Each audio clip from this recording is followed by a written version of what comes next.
رسول اللہ صلی اللہ علیہ وآلہ وسلم نے کہا اس میں کچھ شک نہیں، ہرگز نہیں قائم ہوگی الساعۃ یہاں تک کہ اس سے پہلے 10 آیات نہ دیکھ لو۔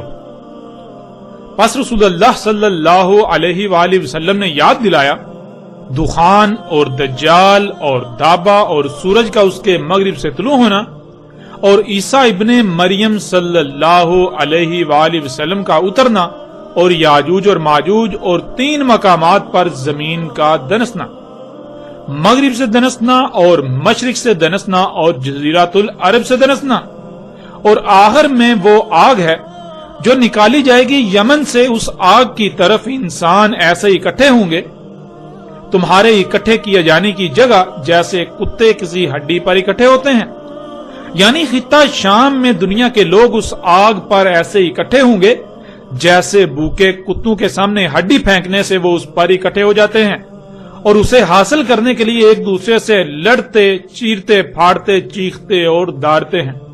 بالکل ایسے ہی خطہ شام میں انسان اس آگ کے حصول کے لیے اس کی طرف اکٹھے ہو جائیں گے اور اس کے حصول کے لیے کتوں کی طرح آپس میں لڑیں گے۔ ناظرین، اس روایت میں 10 آیات کا ذکر ہے جو کہ الساعۃ کی سب سے آخری اور بڑی علامات اور اشراط ہیں۔ محمد رسول اللہ صلی اللہ علیہ وآلہ وسلم نے الساعۃ کے قیام سے پہلے ان 10 آیات کے ظہور کا ذکر کیا۔ ان 10 آیات جو کہ علامات و اشراط سے ہیں، انہیں علامات و اشراط الکبریٰ کہا جاتا ہے، یعنی الساعۃ یا قیامت کی سب سے آخری اور بڑی علامات و اشراط۔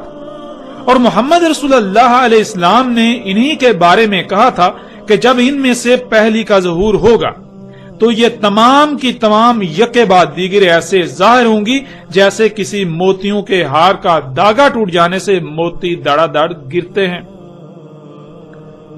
ناظرین، ہم گزشتہ ایک ساتھ میں ان 10 علامات و اشراط الساعۃ الکبریٰ میں سے دجال، دعوت الارض اور دخان پر تفصیل کے ساتھ نہ صرف بات کر چکے بلکہ حق ہر لحاظ سے واضح کر چکے۔ اب ہمارا موضوع ہے وہ آگ جس کا ذکر اسی روایت میں موجود ہے جو کہ الساعۃ کی سب سے آخری اور بڑی علامات و اشراط میں سے ایک ہے۔ اس روایت میں رسول اللہ علیہ السلام نے کہا کہ آخر میں اس آگ کے حصول کے لیے انسان اس کی طرف ایسے اکٹھے ہوں گے جیسے بھوکے کتے کسی ہڈی پر اکٹھے ہوتے ہیں، جو اس کے حصول کے لیے آپس میں لڑتے ہیں، چیختے اور داڑتے ہیں۔ ناظرین، اس کے علاوہ بھی روایات کی کثیر تعداد موجود ہے جس میں رسول اللہ علیہ السلام نے اس آگ کو الساعۃ کی سب سے بڑی اور آخری علامات و اشراط میں سے جو سب سے پہلے ظہور پذیر ہوں گی ان میں اس کا ذکر کیا، جیسا کہ آپ سکرین پر نظر آنے والی روایت میں دیکھ سکتے ہیں۔ رسول اللہ صلی اللہ علیہ وآلہ وسلم نے کہا وہ وجوہات جن کی بنا پر الساعۃ یعنی انسانوں پر آخری بڑی عظیم تباہی آئے گی، اس کی پہلی وجوہات میں سے وہ آگ ہے جو مشرق سے نکلے گی، یعنی مشرق سے نکالی جائے گی، یعنی اس آگ کا نکالا جانا پہلی اشراط الساعۃ میں سے ہے۔ لیکن اس آگ کے حصول کے لیے اس کی طرف دنیا کے انسانوں کا ایسے اکٹھے ہونا جیسے بھوکے کتے ہڈی کے حصول کے لالچ میں کسی ہڈی کی طرف دوڑتے ہیں، اس پر اکٹھے ہوتے ہیں، پھر آپس میں لڑتے، چیختے، چلاتے، دھاڑتے ہیں، ایک دوسرے کو کاٹتے ہیں، یہ سب سے آخر میں ہوگا۔ یعنی جب ایسا ہوگا تب الساعۃ کی یہ تمام 10 کی 10 آیات ظاہر ہو چکی ہوں گی۔ تو ناظرین، بڑھتے ہیں آگے اور آپ پر یہ واضح کرتے ہیں کہ وہ آگ کیا ہے، کہاں سے اور کیسے نکالی جائے گی، اس کے فائدے اور نقصانات کیا ہوں گے، ان سمیت جتنے بھی سوالات ہیں، اور محمد رسول اللہ علیہ السلام نے اس آگ کے بارے میں جو رہنمائی کی اس کو آپ کے سامنے بالکل کھول کھول کر واضح کرتے ہیں۔ تو ناظرین، اس وقت آپ کو سکرین پر روایت نظر آ رہی ہے۔ رسول اللہ صلی اللہ علیہ وآلہ وسلم نے کہا کوئی بھی ایسی ذات نہیں جس کی بات مانی جائے، جس کی غلامی کی جائے مگر اللہ۔ ویل ہے عرب کے لیے اس شر سے، تحقیق جو آیا ہی چاہتا ہے۔ کھل گئی آج ردم یاجوج اور ماجوج کی، اس کے مثل اور دائرہ بنایا انگوٹھے اور شہادت کی انگلی سے۔ پوچھا گیا کہ کیا ہم ہلاک ہو جائیں گے اور ہم میں ہوں گے اصلاح کرنے والے؟ جواب دیا ہاں، جب خبث کی کثرت ہو جائے گی، یعنی جب غیر فطرتی اشیاء کی کثرت ہو جائے گی۔ ناظرین، القاریہ ہو، یاجوج اور ماجوج ہو، فتنہ دجال ہو یا عربوں کے لیے دنیا و آخرت میں ہلاکت، ان سب کا بنیادی تعلق اس روایت میں بیان کر دیا گیا، اور وہ رسول اللہ صلی اللہ علیہ وآلہ وسلم نے اس شر کی طرف اشارہ کیا اور اس وقت کہا وہ شر قریب ہی آ گیا ہے۔ جب ہم قرآن میں اور روایات میں غور و فکر کریں، آخر الزماں کے حوالے سے تمام روایات کو جمع کریں تو اس کی جو ترتیب بنتی ہے ہم اسے آپ کے سامنے رکھیں گے، اس کی روشنی میں واضح کریں گے کہ وہ شر کیا تھا۔ یعنی ان روایات میں رسول اللہ صلی اللہ علیہ وآلہ وسلم نے بتایا کہ وہ شر جو عربوں کے لیے دنیا و آخرت میں تباہی کا باعث بنے گا وہ کیا شے ہے۔ اس روایت میں واضح ہو جاتا ہے کہ رسول اللہ صلی اللہ علیہ وآلہ وسلم نے اس شر کو یاجوج اور ماجوج کے کھلنے سے مشروط کر دیا اور کہا کہ آج یاجوج اور ماجوج کی ردم انگلی اور انگوٹھے کو ملانے سے جو دائرہ بنتا ہے اتنی کھل گئی، اور جیسے ہی وہ پوری کھل گئی تو عربوں کے لیے ایک شرط سے دنیا و آخرت میں ویل ہوگی۔ آئندہ ایک ساتھ میں جب بات کی جائے گی یاجوج اور ماجوج کے موضوع پر تو یہ بات بالکل صراحت کے ساتھ کھل کر واضح ہو جائے گی کہ یاجوج اور ماجوج نہ صرف کھل چکے بلکہ جو کچھ قرآن میں اور رسول اللہ صلی اللہ علیہ وآلہ وسلم کے الفاظ سے ان کے بارے میں ملتا ہے وہ سب یاجوج اور ماجوج نے انجام بھی دے دیا، اور اب تو وقت بالکل آخری پہر میں داخل ہو چکا ہے۔ ناظرین، جب یاجوج اور ماجوج کب کے کھل چکے تو پھر جس شر سے عربوں کے لیے ویل تھی، دنیا و آخرت میں عظیم ہلاکت، جس کے بارے میں رسول اللہ صلی اللہ علیہ وآلہ وسلم نے آگاہ کیا تھا، وہ شر بھی نظر آنا چاہیے اور اسے آج موجود ہونا چاہیے۔ ناظرین، اس شر کی نشاندہی کے لیے، اس شر کو بالکل کھول کر واضح کرنے کے لیے فتنوں سے متعلق روایات کو جمع کیا جائے تو نہ صرف بالکل ہر لحاظ سے اس شر کی وضاحت ہو جاتی ہے، وہ شر واضح ہو جاتا ہے، بلکہ کم سے کم فہم و عقل والے شخص کے لیے بھی اسے سمجھنے میں رائی برابر بھی مشکل پیش نہیں آتی۔ وہ شر کون سا تھا اور ہے، اس کا رسول اللہ صلی اللہ علیہ وآلہ وسلم نے مختلف پہلوں سے ذکر کیا اور اتنی صراحت کے ساتھ ذکر کیا کہ کم سے کم فہم انسان کے لیے بھی جاننا انتہائی آسان ہو جائے۔ لیکن آج حقیقت تو یہ ہے کہ ہر کوئی اس سے غافل ہے، جس سے یہ بھی واضح ہو جاتا ہے کہ رسول اللہ صلی اللہ علیہ وآلہ وسلم نے کیوں اتنی صراحت کے ساتھ کھول کھول کر ہر پہلو سے اس شر کی وضاحت کر دی تھی۔ اور ناظرین، آپ باتیں ہیں ان روایات کی طرف اور ترتیب سے ان روایات کی روشنی میں حق آپ کے سامنے رکھتے ہیں۔ اگلی روایت سکرین پر آپ کو نظر آ رہی ہے، جس میں محمد رسول اللہ علیہ السلام کے الفاظ کچھ یوں ہیں۔ رسول اللہ صلی اللہ علیہ وآلہ وسلم نے عربوں کے لیے کہا، آگ کے حصول کے لیے تمہارا قصد کیا جائے گا، یعنی دنیا والے تمہارے پیچھے پڑیں گے، ان کا مقصد آگ کا حصول ہوگا، جسے حاصل کرنے کے لیے وہ کسی بھی حد تک جائیں گے، خواہ اس کے لیے انہیں کچھ بھی کرنا پڑے، خواہ اس کے حصول کے لیے تمہیں کشت و خون میں نہلایا جائے یا لالچ دے کر تم سے وہ آگ حاصل کی جائے، اس آگ کے حصول کے لیے تمہارے پیچھے پڑا جائے گا۔ وہ آگ آج اس وقت ٹھنڈی حالت میں پڑی ہے ایک وادی میں جسے برہوت کہا جاتا ہے۔ قرب قیامت ساتھ جو گیسیں انسانوں کو ڈانپ لیں گی وہ اسی آگ سے ہوں گی، اس میں عذاب علیم ہوگا، یعنی اس آگ کی وجہ سے انسانوں کے اپنے ہی اعمال کے رد عمل سے خارج ہونے والی گیسیں پوری دنیا کے انسانوں کو ڈانپ لیں گی، اور ان کی وجہ سے انسانوں کو طرح طرح کی ہلاکتوں، مصیبتوں، پریشانیوں، بیماریوں، زلزلوں، طوفانوں اور سیلابوں سے طرح طرح کی تباہیوں کا سامنا کرنا پڑے گا۔ وہ آگ کھا جائے گی جانوں کو اور اموال کو، گھومے گی ساری دنیا میں 8 مرحلوں میں، اس آگ سے فضا میں اڑنے والی مخلوقات اڑیں گی، اور وہ آگ اڑے گی جیسے ہوا، اور وہ آگ اڑے گی جیسے بادل اڑتے ہیں۔ اس آگ کی حرارت کی شدت سے دن میں حرارت یعنی گرمی کی شدت بڑھے گی، یعنی نہ صرف اس آگ کی شدت دن میں سورج کی شدت سے سخت ہوگی، بلکہ اس آگ کی حرارت کی شدت کی وجہ سے دن میں سورج کی گرمی کی شدت بھی بڑھتی جائے گی۔ اس کے لیے ہوگا جو بھی آسمان اور زمین میں ہے، وہ ایسے انتہائی اونچی آواز میں گرجے گی جیسے بادل گرجتے ہیں، ہوگی مخلوقات کے سروں کے اوپر اور عرش سے نیچے، یعنی بالکل ایسے جیسے جب پرندے اڑ رہے ہوتے ہیں تو وہ مخلوقات کے سروں سے اوپر آسمان میں اڑ رہے ہوتے ہیں اور عرش کے نیچے۔ رسول اللہ صلی اللہ علیہ وآلہ وسلم سے پوچھا گیا، اے اللہ کے رسول صلی اللہ علیہ وآلہ وسلم، کیا وہ آگ اس وقت سلامتی ہوگی مومنین اور مومنات کے لیے؟ تو رسول اللہ صلی اللہ علیہ وآلہ وسلم نے جواب دیا کہ جس وقت اس آگ کے حصول کے لیے اربوں کا قصد کیا جائے گا، یعنی دنیا والے ان کے پیچھے پڑیں گے اور جو کچھ اس آگ کے بارے میں بتایا گیا وہ سب ہوگا، تو اس وقت دنیا میں مومن اور مومنات ہوں گے کہاں؟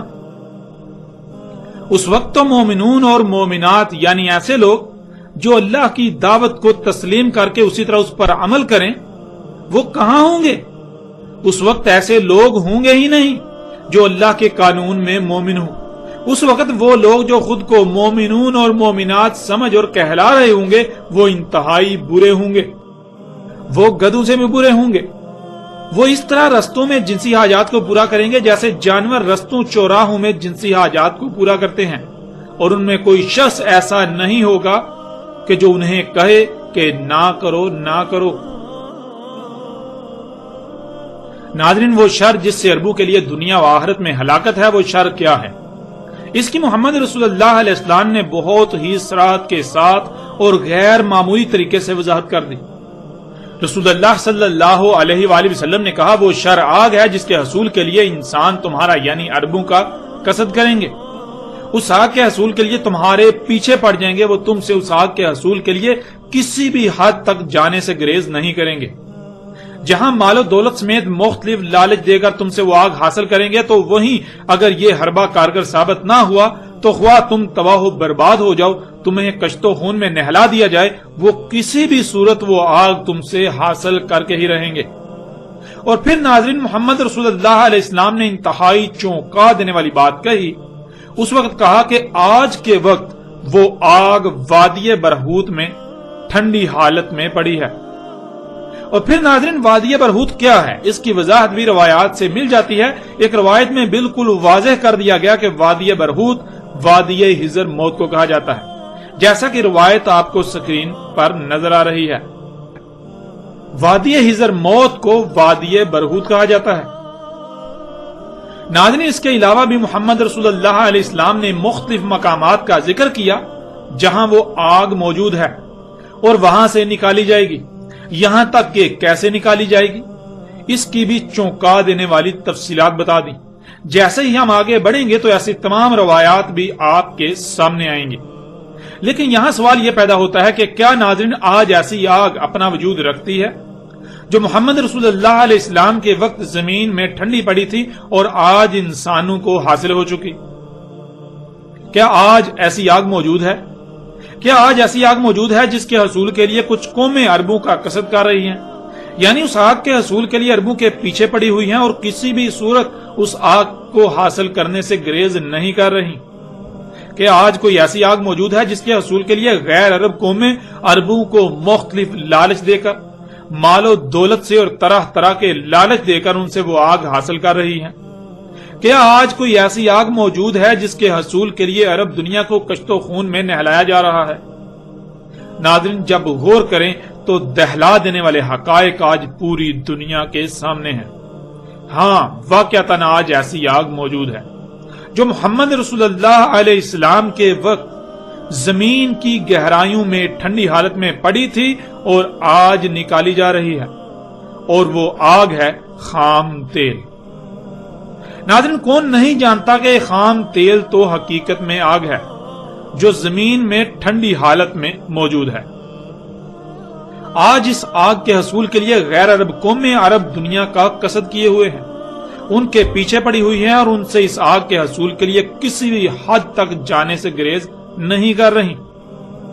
ناظرین، اسی آگ کے حصول کے لیے سلطنت عثمانیہ کا خاتمہ کر کے اسلامی ریاست خواہ کیسی ہی تھی اس کے ٹکڑے ٹکڑے کر کے انہوں نے اپنے حواریوں کو ان پر مسلط کر دیا کیونکہ مغربی دنیا کو علم تھا کہ جب تک خلافت کے نام پر ایک اسلامی ریاست موجود ہے وہ کبھی بھی اس آگ کو حاصل نہیں کر سکتے، کیونکہ سلطنت عثمانیہ مغربی دنیا بالخصوص اس وقت کی سپر پاور برطانیہ کو اپنا دشمن سمجھتی تھی، اور برطانیہ کو بخوبی علم تھا کہ جب تک وہ اپنے اس دشمن کو ختم نہیں کر لیتی، اپنے اس دشمن کو ہٹا نہیں لیتی، اس کو ٹکڑوں ٹکڑوں میں تقسیم کر کے اپنے حواریوں کو مسلط نہیں کر لیتی، تب تک وہ اس آگ کو حاصل نہیں کر سکتے۔ ناظرین، اس آگ کا حصول ہی یہ وجہ تھی کہ برطانیہ جو اس وقت کی عالمی طاقت تھا، اس نے مسلمانوں کی صدیوں سے چلی آ رہی خلافت کے نام پر اسلامی ریاست کو ٹکڑے ٹکڑے کرنے کے لیے اپنے حواریوں کو متحرک کیا اور اپنے مقصد میں کامیاب ہو گیا۔ جہاں اس نے امت محمد میں طرح طرح کے عقائد و نظریات کو پروان چڑھانے کے لیے اپنے تمام تر حربے استعمال کیے، تو وہیں اس نے طرح طرح کے سیاسی گروہوں کو پروان چڑھایا اور ایسا جال بن دیا کہ خود کو امت محمد کہلوانے والے جو اللہ کی اس امانت زمین کے محافظ تھے، وہ یہ بھول گئے کہ وہ اللہ کی اس امانت زمین کے محافظ ہیں۔ یہاں تک کہ اسلام کے نام پر ایسی ایسی خرافات عام کی گئیں کہ کسی کو علم ہی نہ رہا کہ اسلام ہے کیا۔ برطانیہ نے اس آگ کے حصول کے لیے ہر وہ اقدام کیا جہاں سے اسے یہ خطرہ تھا کہ کل کو اس کے رستے میں کوئی رکاوٹ بن سکتا ہے۔ اس میں ایک اقدام یہ تھا کہ خود کو امت محمد کہلانے والوں کو قتال فی سبیل اللہ سے دور کرنا، یہاں تک کہ اسلام سے اسے محو کر دینا، اور اس کے لیے جہاں اس نے عرب دنیا میں اپنے بہروپیوں کو اسلام کے ٹھیکیداروں کے نام پر مسلط کر دیا، تو وہیں اس نے بر صغیر میں اپنے حواری کھڑے کیے اور ان کی بھرپور نصرت کی۔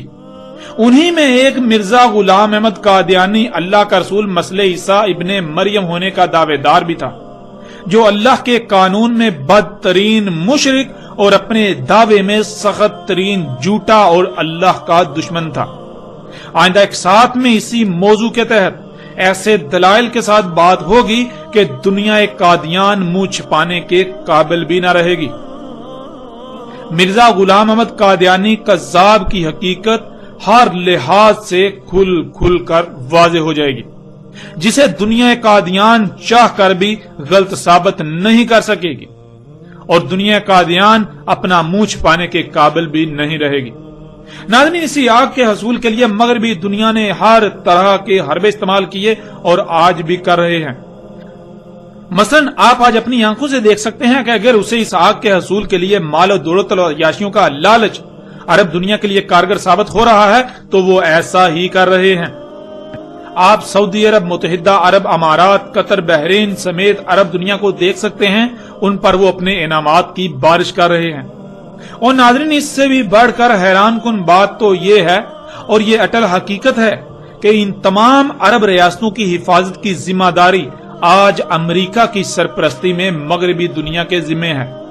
کوئی بھی عرب دنیا کی طرف میلی آنکھ سے نہیں دیکھ سکتا، اور اس کے برعکس جہاں یہ لالچ کارگر ثابت نہیں ہوتے، یا جس حواری کی آنکھیں کھل جاتی ہیں اور وہ حقیقت کو سمجھ جاتا ہے کہ وہ تو امریکہ کی سرپرستی میں مغربی دنیا کے ایک کتے کی حیثیت رکھتا ہے، انہوں نے اپنے مفادات کے تحفظ اور اس کے حصول کے لیے اسے پال رکھا ہے، جب اس پر یہ حقیقت کھلتی ہے، اور اس حقیقت کے کھلنے پر جیسے ہی اس میں بغاوت کے اثرات نظر آتے ہیں، تو صدام اور قذافی سمیت کئی مثالیں آپ اپنی آنکھوں سے دیکھ رہے ہیں۔ ایسا کرنے والوں کی حفاظت تو دور، خود ان کی ریاستوں پر بارود کی بارش کر کے برباد کیا جاتا ہے، عوام پر کارپیٹ بمباری کی جاتی ہے، طرح طرح کے ہتھیاروں کو آزما کر دنیا میں اپنے اسلحے اور قوت کی نہ صرف نمائش کی جاتی ہے بلکہ یوں انہیں اسلحے کے گاہک ملتے ہیں۔ کمزور ریاستیں اپنے دشمنوں سے حفاظت کے لیے ان سے معاہدے کرتی ہیں، اور وہ ہر طرح سے اپنے مفادات کے حصول میں کامیاب ہوتے ہوئے نظر آتے ہیں۔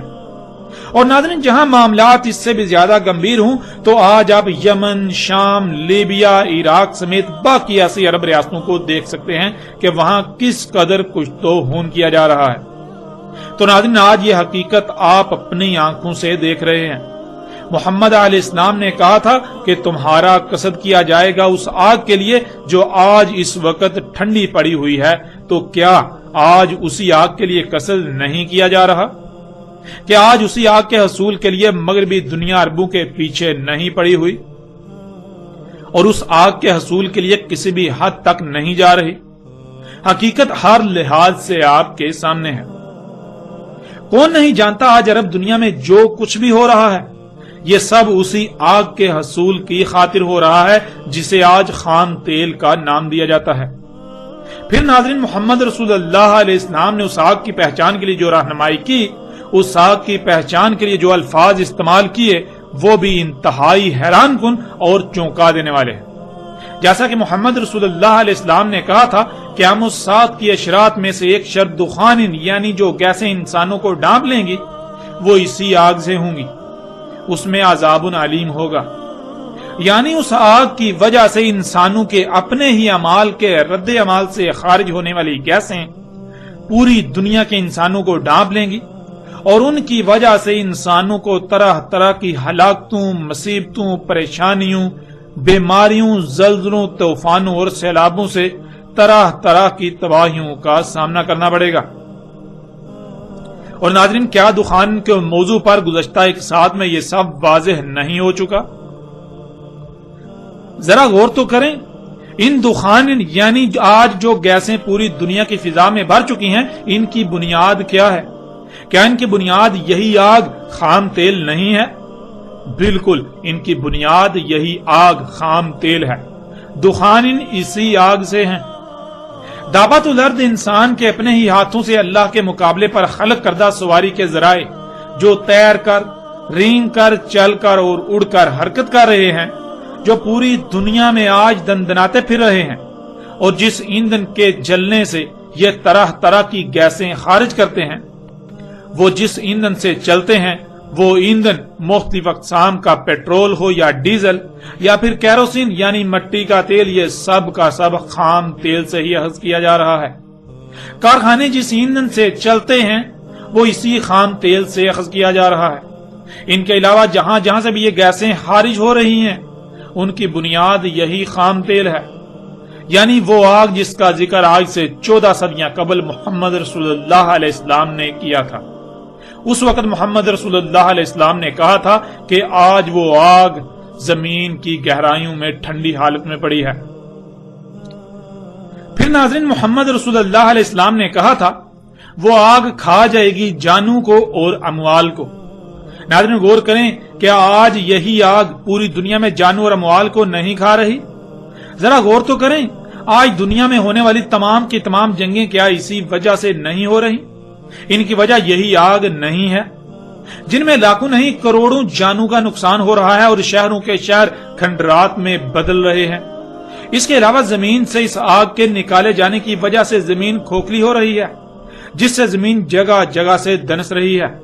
پھر اسی کی وجہ سے جو گیسیں پوری دنیا کی فضا میں بھر چکی ہیں، جن کی وجہ سے طرح طرح کی تباہیوں میں وسیع پیمانے پر جانی و مالی نقصانات ہو رہے ہیں۔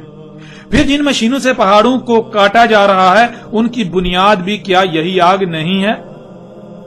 اور پہاڑوں کو کاٹنے سے زمین کا توازن بگڑ کر زلزلے اور تباہیاں آ رہی ہیں، ان میں بھی جانی و مالی نقصان۔ اسی آگ کی وجہ سے موسموں کا نظام درہم برہم اور درجہ حرارت دن بدن بڑھتا چلا جا رہا ہے۔ اس کی وجہ سے بھی طرح طرح کی تباہیوں میں جانی و مالی نقصان۔ یوں اس آگ کے نقصانات پر بات کی جائے تو الفاظ ختم ہو جائیں، آپ بات کرتے کرتے تھک جائیں، لیکن اس آگ کے نقصانات کو گن نہ پائیں۔ آج یہ آگ پوری دنیا میں جانوں اور اموال کو کھا رہی ہے۔ یوں محمد علیہ السلام کے آج سے 14 صدیاں قبل کہے گئے یہ الفاظ آج بالکل سچ ثابت ہو رہے ہیں۔ نہ صرف سچ ثابت ہو رہے ہیں بلکہ آج سچ ثابت ہو چکے ہیں۔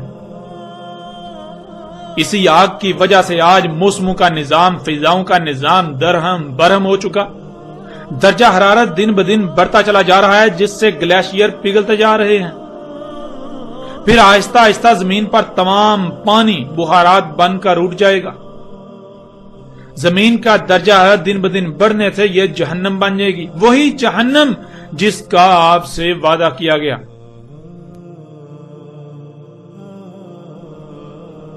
پھر ناظرین، محمد رسول اللہ علیہ السلام نے کہا گھومے گی ساری دنیا میں 8 مرحلوں میں۔ اس آگ سے فضا میں اڑنے والی مخلوقات اڑیں گی، وہ آگ اڑے گی جیسے ہوا اور آگ اڑے گی جیسے بادل اڑتے ہیں۔ ناظرین، آج یہ آگ پوری دنیا میں گھوم چکی، پوری دنیا میں دندناتی پھر رہی ہے، آج اسی آگ سے فضا میں اڑنے والی مخلوقات دابۃ الارض جہازوں اور ہیلی کاپٹروں کی صورت میں اڑ رہے ہیں۔ یہ حقیقت بھی آج آپ کے سامنے ہے۔ ناظرین غور کریں، جس ایندھن سے یہ جہاز اور ہیلی کاپٹرز وغیرہ اڑتے ہیں وہ ایندھن کہاں سے آیا؟ وہ یہی آگ ہی تو ہے جسے آپ خام تیل کہتے ہیں، اسی سے اخذ کیا جاتا ہے۔ ناظرین کیا آج یہ آگ ہوا کی طرح نہیں اڑ رہی؟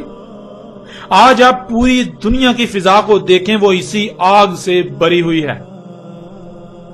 یعنی جن گیسوں سے پوری دنیا کی فضا بھر چکی ہے وہ اسی آگ سے ہی تو خارج ہو رہی ہیں۔ اور ناظرین کیا آج یہ آگ بالکل بادلوں کی طرح نہیں اڑ رہی؟ ذرا آپ کارخانوں کی چمنیوں کو دیکھیں اور سوچیں کہ آج سے 14 صدیاں قبل اس کا ذکر کرنا مقصود ہوتا تو کس طرح ذکر کیا جاتا؟ کیا اس سے بہتر کوئی اور الفاظ ہو سکتے تھے جو محمد علیہ السلام نے اس وقت استعمال کیے جب ان اشیاء کے بارے میں تصور کرنا بھی محال تھا؟ آج آپ اپنی آنکھوں سے اس آگ کو بادلوں کی طرح اڑتا ہوا دیکھ سکتے ہیں، یوں یہ حقیقت بھی آج آپ کے بالکل سامنے ہے۔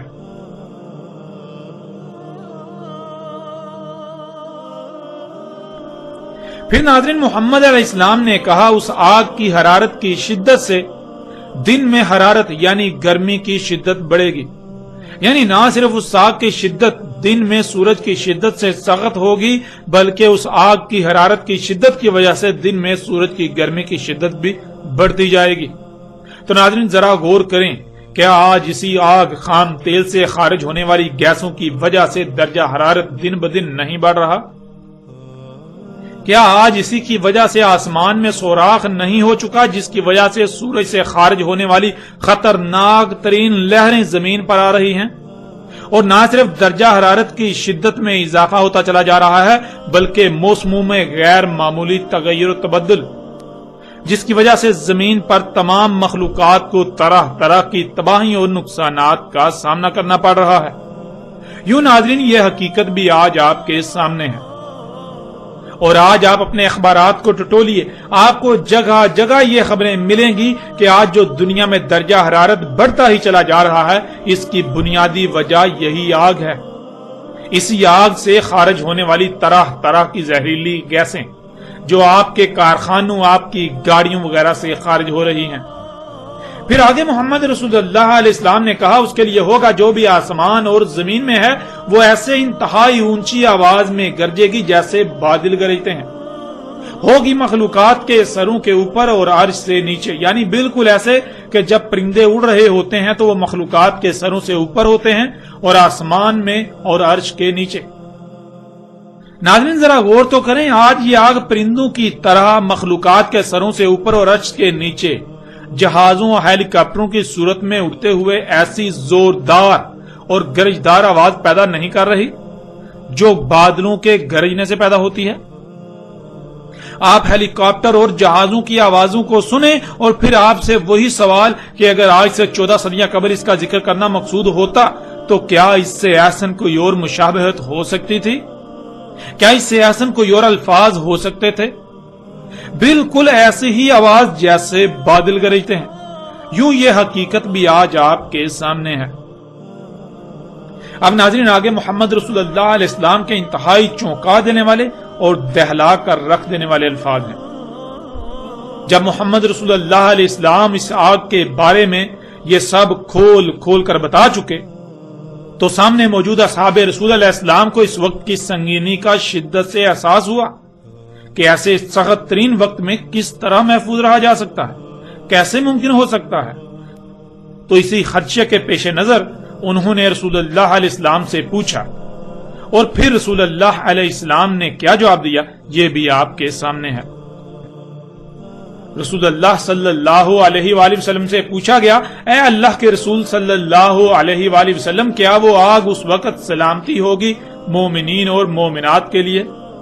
تو رسول اللہ صلی اللہ علیہ وآلہ وسلم نے جواب دیا کہ جس وقت اس آگ کے حصول کے لیے عربوں کا قصد کیا جائے گا، یعنی دنیا والے ان کے پیچھے پڑیں گے اور جو کچھ اس آگ کے بارے میں بتایا گیا وہ سب ہوگا، تو اس وقت دنیا میں مومنون اور مومنات ہوں گے کہاں؟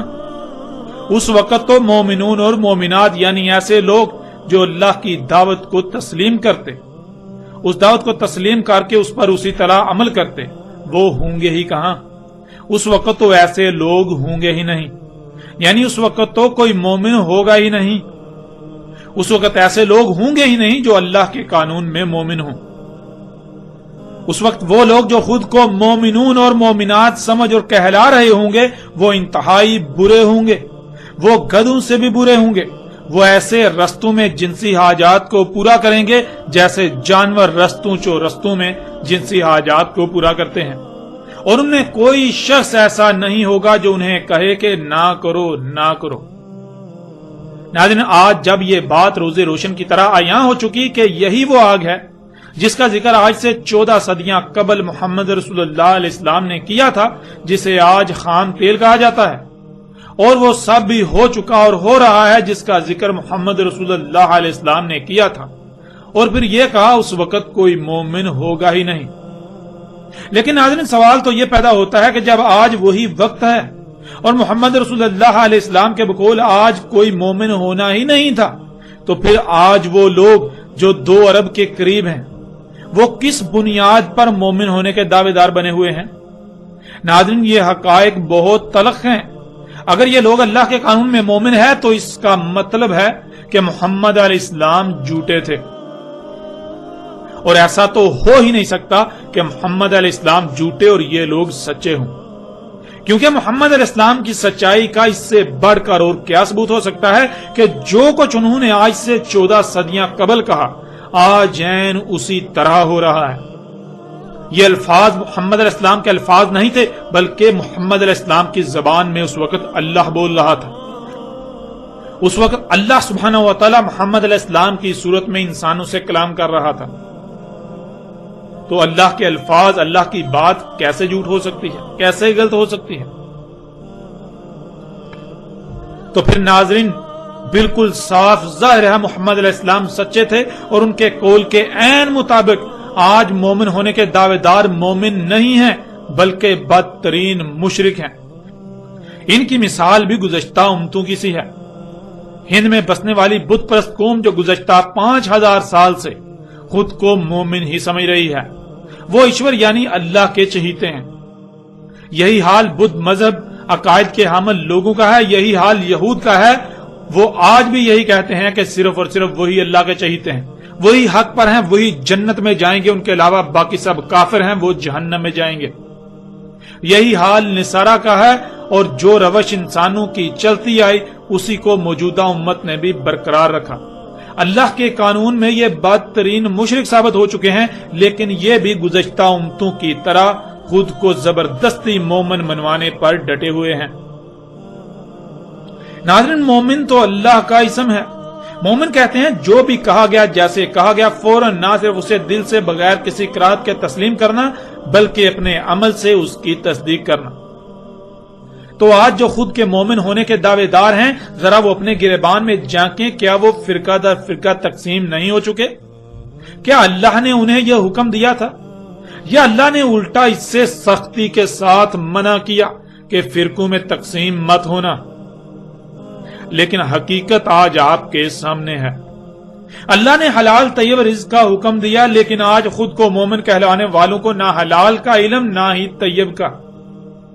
اللہ نے اپنی خواہشات کی اتباع کرنے سے سختی کے ساتھ منع کیا۔ جو خواہشات کی اتباع کرتے ہیں وہ مشرک ہوتے ہیں، ان کے لیے اللہ کے قانون میں ہدایت ہے ہی نہیں۔ لیکن آج خود کو مومن کہلوانے والے کیا کر رہے ہیں؟ ذرا غور کریں، وہ جو کچھ کھا رہے ہیں، جو کچھ پی رہے ہیں، جو کچھ ضروریات کے نام پر استعمال کر رہے ہیں، کیا اللہ نے اس سب کا حکم دیا، یا اپنی خواہشات کی اتباع میں ایسا کر رہے ہیں؟ حقیقت آج آپ کے سامنے ہے۔ اللہ نے قرآن میں بار بار بالکل کھول کر یہ بات واضح کر دی کہ دین فطرت پر قائم ہونا ہے، لیکن یہاں کسی کو فطرت کا علم ہی نہیں۔ اللہ نے کہا کہ اللہ کی خلق میں کسی بھی قسم کی کوئی تبدیلی مت کرنا، لیکن آج خود کو مومن کہلوانے والے بھی مفسدین کے ساتھ کندھے سے کندھا ملائے چل رہے ہیں اور اللہ کی مخلوقات میں تبدیلیاں کر رہے ہیں۔ اللہ نے فطرت پر توکل کرنے کا حکم دیا تو ذرا غور کیجئے، فطرت نے آپ کی سواری کی حاجت کو پورا کرنے کے لیے کن ذرائع کا وجود دیا، اور کیا آپ انہی پر توکل کر رہے ہیں؟